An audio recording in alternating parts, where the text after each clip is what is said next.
let's return to West Africa in Nigeria, where a new debt fund has been unveiled that is targeted at the upper end of the small and medium enterprises in the country and across Africa. Now, that fund provides both Naira and US dollars content for those who are in the business of small and medium enterprises, and that goes across all sectors with the exception of primary agriculture. The manager has unveiled the local currency window of the credit fund, and there is more on what it does for the economy and also the macroeconomic outlook for the small and medium enterprises. Let's get more on that very briefly. So it's not just about returns, but also the impact it's going to have in the society. In terms of the volatility, so it's going to be individual companies.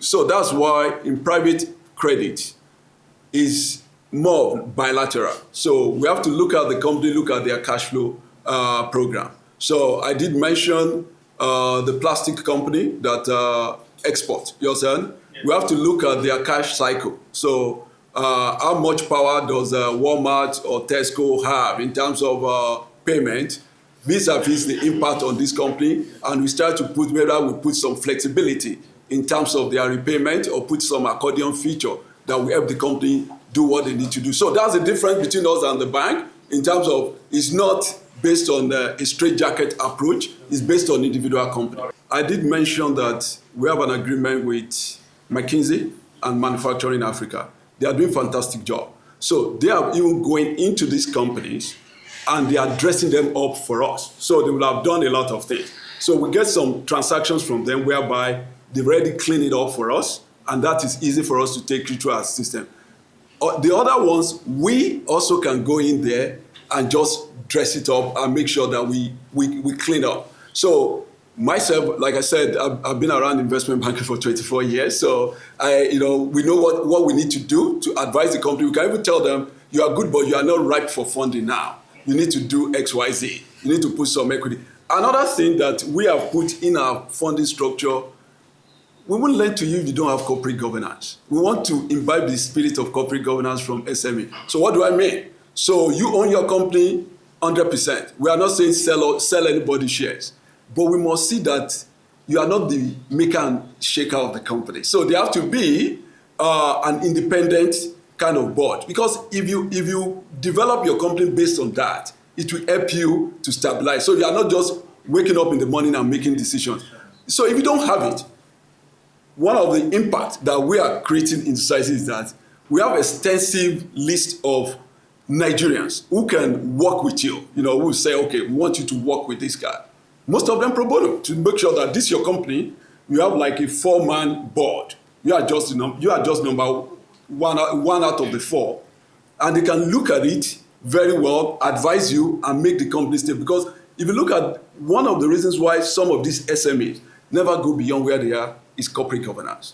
So they confuse revenue and profit. That's number one. And they make decisions just at will. So no matter how the company is good, you want it to stabilize. So not only are we going to help them look at how their financials should be, we also help them in the area of corporate governance to make sure that they are stable. And in terms of the pricing, so the pricing you are seeing there is the pricing for the investors. So 10 years plus 300 basis points. That's the yield to the investor. That's not the lending price. That's our cost.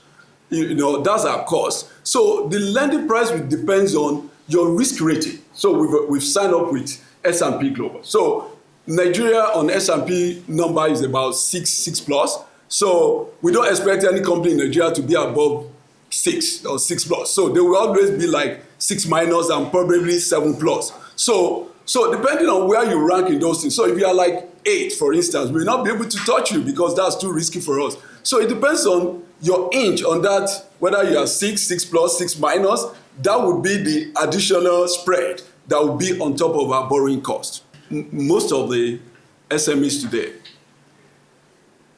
they are just operating at a very low margin because they don't have the right funding, but they are passionate about what they do. So they will go and get funding maybe at even 5% per month just to bootstrap and keep going. So imagine somebody getting funding at 5% or 4% per month. now able to get money at like, let's say 20% per year, you know what you can do with that. And you know it has a multiplier effect. So the company, maybe they are able to produce maybe 10 tons a year because of the cost. Because there are two things. The cost of fund is really high for them, and there's no availability of that fund at all. So even if they're able to get it, they get it at higher cost. So we are bridging the two. We are making fund available for them, and we are making it available for them at a reduced rate compared to what they are currently doing. So with that, it will grow the economy very well. So, and you know, once one company is growing, the other is growing, you start bringing up what the economy is supposed to be, instead of us just all dependent on import. We'll be able to produce whatever we can locally.